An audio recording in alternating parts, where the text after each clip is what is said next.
अस्सलाम वालेकुम जी। आज बहुत दिनों के बाद मैंने व्लॉग दोबारा से अपलोड किया है क्योंकि मेरी कुछ तबीयत ठीक नहीं थी और इंसान सोचता कुछ है होता कुछ है। मैंने लास्ट व्लॉग जब अपलोड किया तो मेरा यही कोशिश थी कि मैं अब रेगुलर रहूँगी, अब कोई मतलब कि ऑफ ना आए दरमियान में। लेकिन कुछ मामलात ऐसे हो जाते हैं कि आपको पता नहीं होता कि आप सोचते क्या और होता क्या है। तो अब मैं ये व्लॉग तो अपलोड कर रही हूँ बट मुझे कुछ भी याद नहीं है कि यहाँ क्या हुआ था, मैं क्या बना रही थी।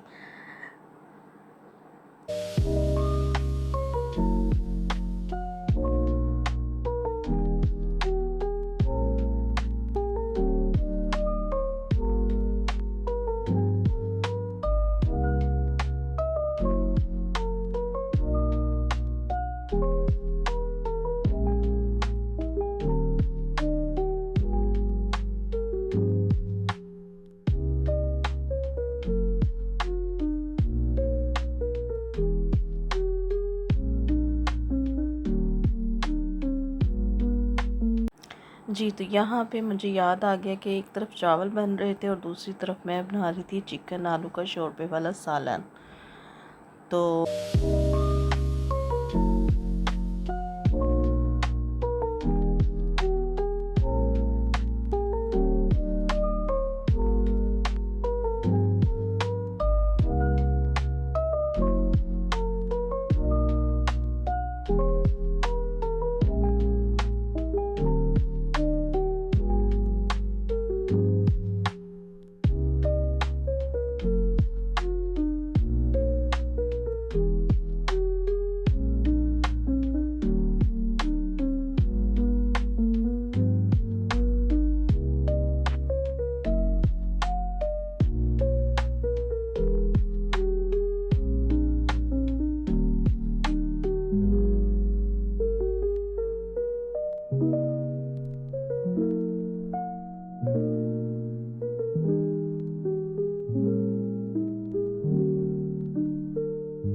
बाकी यहाँ पे मैं कर रही हूँ चिकन की अच्छे से भुनाई और इसके बाद मैं इसमें आलू ऐड करके तो शोरबा बनाऊँगी।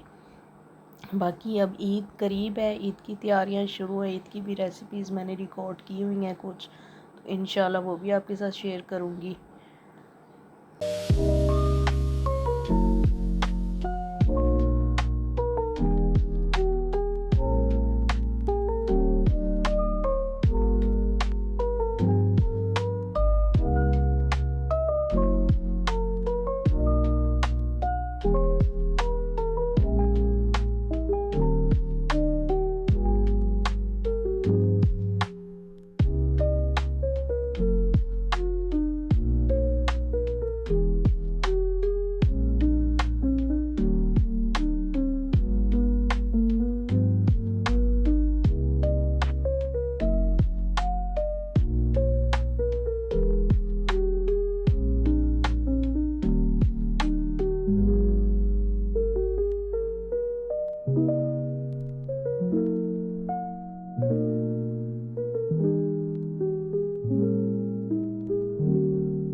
तो शोरबा जो है मैं बहुत ज़्यादा नहीं रखूँगी, जो थोड़ा थिक रखूँगी ताकि ग्रेवी ग्रेवी वाला लाइक ग्रेवी जैसा शोरबा हो।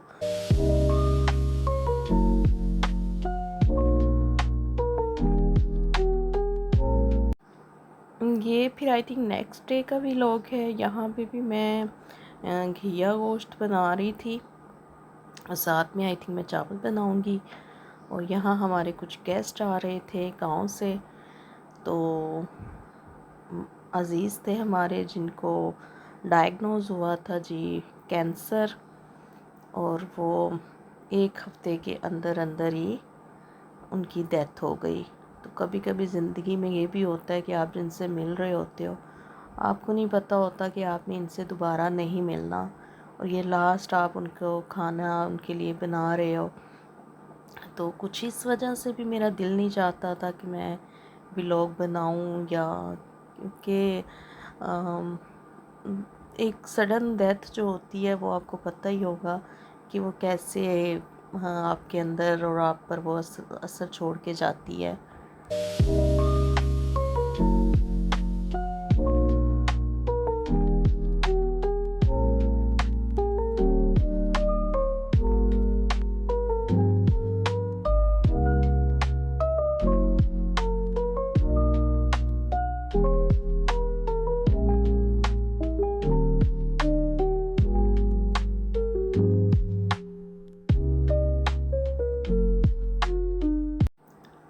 क्योंकि जब वो आ रहे थे तब तक तो आइडिया नहीं था कि उनको कैंसर है। फिर यहाँ पे चेकअप हुआ, टेस्ट हुए, तो डायग्नोज हुआ और कैंसर 4 स्टेज।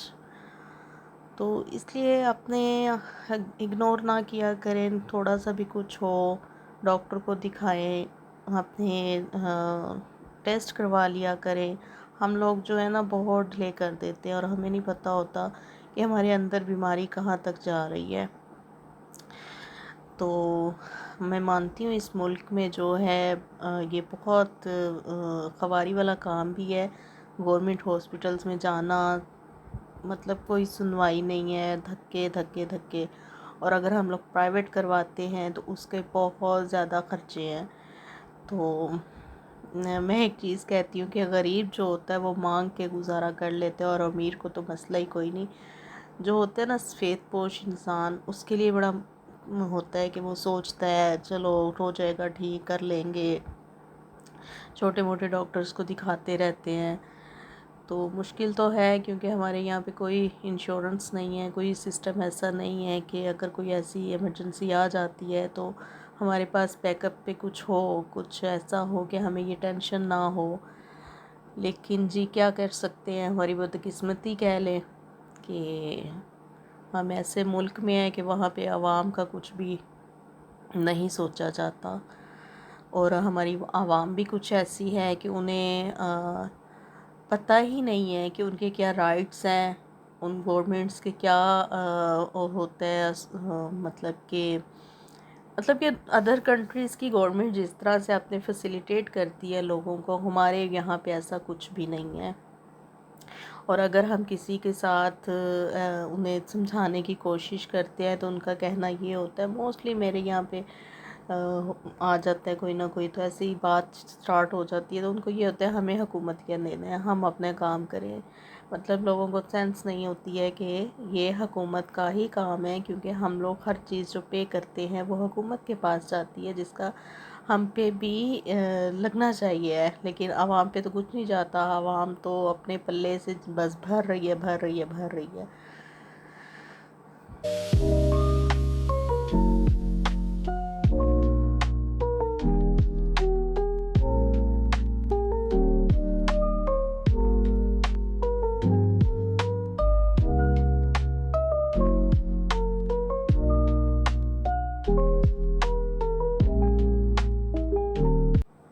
और यहाँ पे मैंने चावलों की तैयारी स्टार्ट कर दी थी क्योंकि सालन ऑलमोस्ट रेडी था।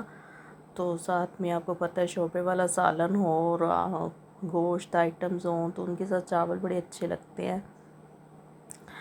जब से मैंने ये ट्राईपॉड लिया है इससे काफ़ी सुकून हो गया है। मतलब कि अगर आप लोग व्लॉगिंग की तरफ आना चाहते हैं तो कुछ चीज़ें जो होती हैं ना वो लाजमी लें। मैंने भी पहले नहीं रखा हुआ था ट्राईपॉड, लेकिन जिसकी वजह से ना मुश्किल होता था वीडियोस रिकॉर्ड करना। तो जी बाकी आप सब कैसे हैं? सॉरी मेरी आवाज़ अभी भी थोड़ी ठीक नहीं है, दुआ कीजिएगा कि जल्दी ठीक हो जाऊँ। इस टाइम पे भी जब मैं ये खाना वाना बना रही थी तो तबीयत मेरी सेट नहीं थी। तो हमारे कुछ यहाँ पे डॉक्टर्स टेस्ट करवाते रहते हैं, एकदम उन्हें पता नहीं चलता कि प्रॉब्लम है क्या ना। तो ये है कि पहली दफ़ा में ही किसी अच्छे डॉक्टर के पास चले जाए। तो मेरा भी ये है, कफ़ थी, लेकिन कफ़ वजह स्टमक की वजह से हो रही थी। तो इंशाल्लाह अल्लाह बेहतर करेगा, का पहले से काफ़ी बेहतर है। तो यहाँ मैं बना रही थी चने वाला पुलाव। कि कोई अगर कद्दू गोश्त हम मोस्टली नहीं खाते, लौकी गोश्त कह लें, कद्दू गोश्त कह लें, तो वो ये होता है कि चने वाला पुलाव मैंने साथ बना दिया था कि रायते और शामी कबाब वगैरह के साथ ये सर्व हो जाएगा। बाकी जी यहाँ तक ही था आज का व्लॉग। दुआ में याद रखिएगा और अपना बहुत ज़्यादा ख्याल रखिएगा। अल्लाह हाफिज़।